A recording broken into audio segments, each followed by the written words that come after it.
അവനവൻ കുഴിച്ച കുഴിയിൽ അവനവൻ തന്നെ വീണു. അതാണ് ഷിംജിതയുടെ അവസ്ഥ. 24 ന്യൂസ് ചാനലിന്റെ ഓൺലൈൻ ചർച്ചയാണ്. ഈ കഴിഞ്ഞ 31-ാം തീയതി ഷിംജിത ഇൻസ്റ്റഗ്രാമിൽ ഒരു പോസ്റ്റ് ഇട്ടു. ഗൂഗിൾ മാപ്പ് ഇട്ട് യാത്ര ചെയ്യുമ്പോൾ റൂട്ട് തെറ്റിപ്പോയാൽ തെറ്റിയ റൂട്ടിലൂടെ നമ്മൾ പോകണം.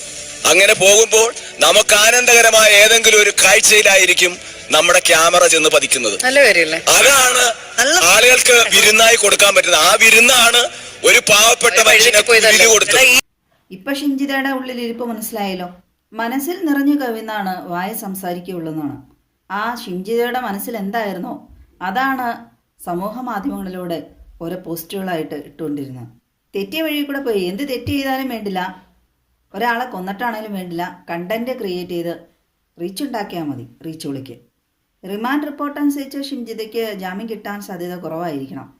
ബസ്സിലെ CCTV പ്രകാരം ഷിംജിതയും ദീപക്കും ഒക്കെ ഇറങ്ങിപ്പോകുന്നത് സാധാരണ പോലെയാണ്. കൂളായിട്ട് പീഡന അനുഭവിച്ച മുഖഭാവ രീതിയോ വിഷമോ ഒന്നും ആയിട്ടല്ല ഷിംജിത ബസ്സിൽ നിന്ന് ഇറങ്ങിപ്പോകുന്നത്. ആ ബസ്സിൽ എന്താണ് സംഭവിച്ചതെന്ന് ബസ്സിൻ്റെ ഡ്രൈവർക്കോ കണ്ടക്ടർക്കോ അതിൽ കൂടെ യാത്ര ചെയ്തവർക്കോ ആർക്കൊന്നും മനസ്സിലായില്ല.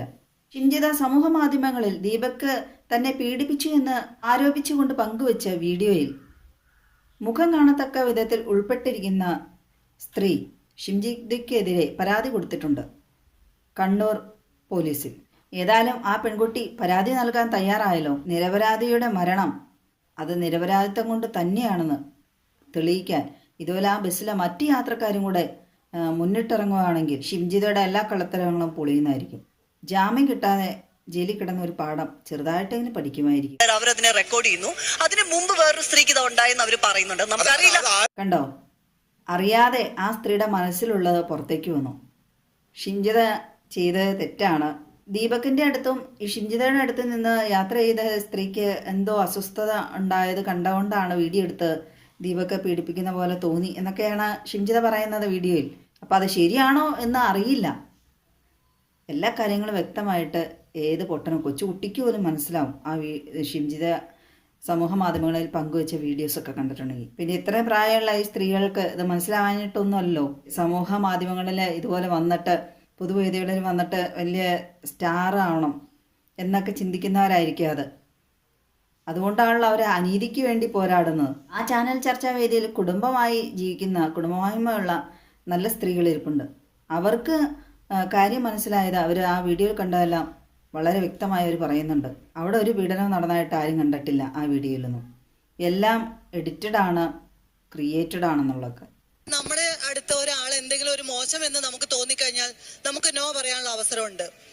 ഞാനൊരു യൂട്യൂബ് ചാനലിൻ്റെ വീഡിയോയുടെ കമൻറ്റിൽ കണ്ടായിരുന്നു, ഈ പെൺകുട്ടിയുടെ മുഖം ബസ്സിൽ CCTVയിൽ പതിഞ്ഞിട്ടുണ്ടല്ലോ, അതിനെതിരെ എന്തുകൊണ്ടാണ് പരാതി കൊടുക്കാത്തത്. എന്ത് മണ്ടത്തരമാണ് കമൻ്റ് എന്ന് ഞാൻ ആലോചിച്ചു. ബസ്സിൽ CCTVയിൽ കാണുന്നത് അവർ സമൂഹ മാധ്യമങ്ങളിൽ പങ്കുവയ്ക്കാറില്ല. അതൊക്കെ തികച്ചും സ്വകാര്യമാണ്. പിന്നെ എന്തെന്ന് പറഞ്ഞാൽ ആ പെൺകുട്ടി പരാതി കൊടുക്കുന്നു. ഷിംജിത ദീപകിനെ അവഹേളിച്ചുകൊണ്ടെടുത്ത വീഡിയോസ് എല്ലാം സമൂഹ മാധ്യമങ്ങളിൽ പങ്കുവച്ച് അങ്ങേയറ്റം റിച്ച് ഉണ്ടാക്കാണ്ടാക്കിയതുകൊണ്ട് അതൊക്കെ അങ്ങ് കീറിപ്പോയി, വൈറലായി. അതുകൊണ്ട് തീർച്ചയായും ആ പെൺകുട്ടിക്ക് പരാതി കൊടുക്കാം. മിക്ക സോഷ്യൽ മീഡിയ പ്ലാറ്റ്ഫോമുകളുടെ പോളിസിക്ക് എതിരാണ് ഒരാളുടെ അനുവാദമില്ലാതെ അയാളുടെ വീഡിയോ ചിത്രീകരിക്കുന്നത്, അത് സമൂഹ മാധ്യമങ്ങളിൽ പങ്കുവയ്ക്കുന്നതും. അപ്പോൾ തീർച്ചയായും ആ പെൺകുട്ടിക്ക് ഷിംജിതയ്ക്കെതിരെ പരാതി കൊടുക്കാനും ആ പരാതിന്മേൽ നടപടിയെടുക്കാനും സാധിക്കുന്നതാണ്. ആ പ്ലാറ്റ്ഫോമുകളെല്ലാം ഈ പരാതി ചെന്നിരിക്കുന്നതുകൊണ്ട് ബ്ലോക്ക് ചെയ്യപ്പെടുന്നതാണ്. ദീപകിൻ്റെ ആ വീഡിയോ ചിത്രീകരിക്കുക തെറ്റായ മാർഗം തന്നെയാണ് ഷിംജിത തിരഞ്ഞെടുത്ത് എന്ന് ഉറപ്പാണ്. അതുകൊണ്ടാണ് ഈ സ്ത്രീ ചെരിഞ്ഞ് നിന്ന് ഒരച്ച് ദീപകിൻ്റെ അടുത്തോട്ട് പോകുന്ന ആ വീഡിയോ ചിത്രീകരിച്ച്. അല്ലെങ്കിൽ സ്വാഭാവികമായി ഒരു ചോദ്യം വരും, ഈ സ്ത്രീ പുറകിലും ദീപക് മുമ്പിലുമാണ്, പിന്നെ എങ്ങനെ ദീപക് പീഡിപ്പിച്ചു എന്ന്. ആ ചോദ്യം ഒഴിവാക്കാൻ വേണ്ടിയാണ് ഈ സ്ത്രീ മനഃപൂർവ്വം തന്ത്രപൂർവ്വം ദീപകിൻ്റെ സൈഡ് എരിഞ്ഞു പോയത്. തിരക്കുള്ള ബസ്സിൽ ഒരിക്കലും സൈഡ് എരിഞ്ഞ് നിൽക്കാനും പറ്റില്ല, നേരെ ചൊവ്വെ കാലുറപ്പിച്ച് നിൽക്കാൻ പറ്റില്ല. അത് തന്നെ ആ സ്ത്രീ പറഞ്ഞ നുണയാണ്. ഒരു ജനപ്രതിനിധിയായിരുന്നു, വിദ്യാഭ്യാസവും വിവരവും ഉണ്ടെന്നൊക്കെ അവകാശപ്പെടുന്നു. അങ്ങനെയുള്ള ആ സ്ത്രീക്ക് ആ സമയം ആ ബസ്സുകാരെ അറിയിക്കുമോ? അവരോട് അവരുടെ CCTV അന്നേരം എനിക്കൊന്ന് കാണണേ എങ്ങനെയൊന്ന് കാണിക്കാൻ പറ്റുമോ?